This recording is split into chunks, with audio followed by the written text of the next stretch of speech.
Imagine driving down a quiet highway at dawn only to be pulled over by so-called HOA cops demanding payment for a trumped-up violation. This was my reality, a nightmare orchestrated by a corrupt neighborhood association with a vendetta.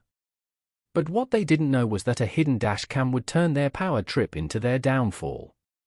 My name is James Francis, a highway patrol sergeant, and this is the story of how I took back my neighborhood from a predatory HOA, one piece of evidence at a time.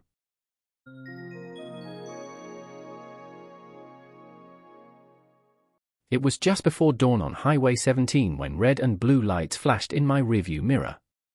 Not mine, those of a white SUV with Loke Haven Estates community compliance decals. My neighborhood, a beige prison of manicured lawns and overzealous rules, had apparently extended its reach to a public road. Stepping out was Kane, a disgraced former deputy I'd helped fire years ago for misconduct. Now, he was playing cop with a cheap tactical vest and a grudge. Kane sauntered to my window, accusing me of an obscured registration sticker due to a speck of mud from a fishing trip. His partner, a nervous kid clutching a clipboard, cited a vague HOA bylaw. When I challenged their authority, Kane declared my truck an eyesore and ordered it immobilized with a yellow parking boot on a state highway. This wasn't just a fine, it was a personal attack, mentioning my son Leo's school pickup to twist the knife. But under the steering wheel, I tapped my comms unit, starting a silent recording. The game was on.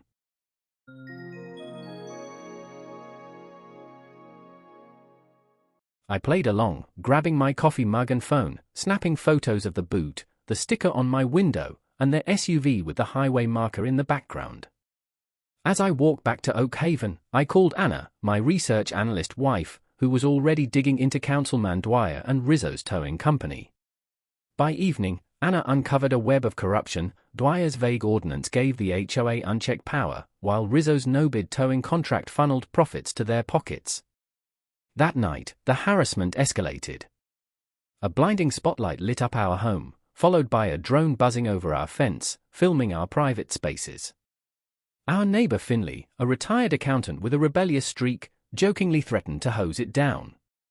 The invasion was clear, they wanted us scared, controlled, and compliant. But standing in the dark with Anna and Finley, I decided this wasn't just about my truck, it was a fight for our community.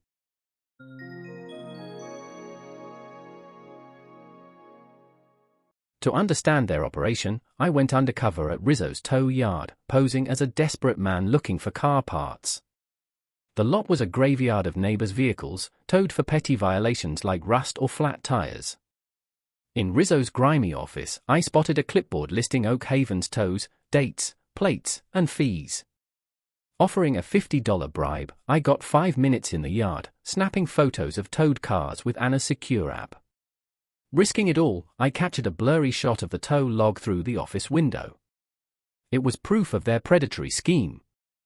Back home, Anna's public records requests revealed emails tying Dwyer to Karen Duke, the HOA president, who held his business loans. Their community partnership was a blank check for extortion. We had evidence, but it was circumstantial. We needed to catch them breaking a real law.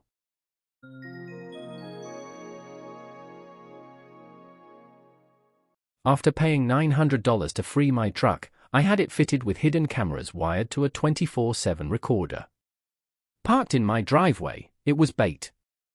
2 nights later, Kane snuck into my truck, planting a baggie of white powder under the seat, a frame job to discredit me. The cameras caught every move in high definition, his face, the baggie, the felony. Anna and I watched the footage, knowing we had them on conspiracy and attempted framing. I took the evidence to Deputy Morales, a trusted colleague. But in a shocking twist, he stonewalled me, citing a jurisdictional issues and Dwyer's influence. Betrayed, I left the station feeling alone. The system I'd served was corrupt, and I was running out of allies.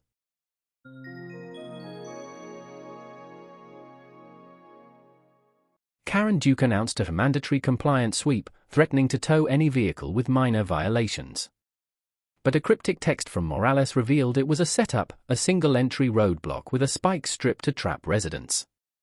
Anna coordinated a network of fed-up neighbors, while I prepared to disrupt their plan. At 8 a.m., I drove toward the Oak Street gate, where Kane's team was setting up the spike strip.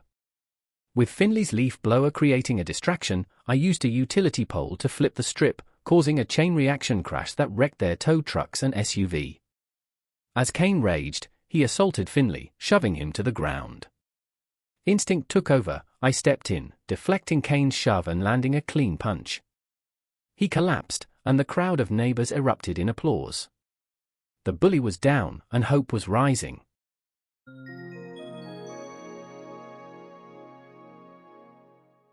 Karen Duke called an emergency HOA meeting to vilify me, but Anna and I turned it into an ambush. Hidden behind a plant, our projector displayed damning evidence, an email proving Duke's deal with Dwyer, the tow log listing victims, and the video of Kane planting drugs. As the crowd turned on her, I revealed my body camera was live streaming to the State Attorney General's task force. Sirens wailed, and Morales, leading state troopers, arrested Duke, Dwyer, and Kane for conspiracy, fraud, and extortion. The untouchables were finally touched.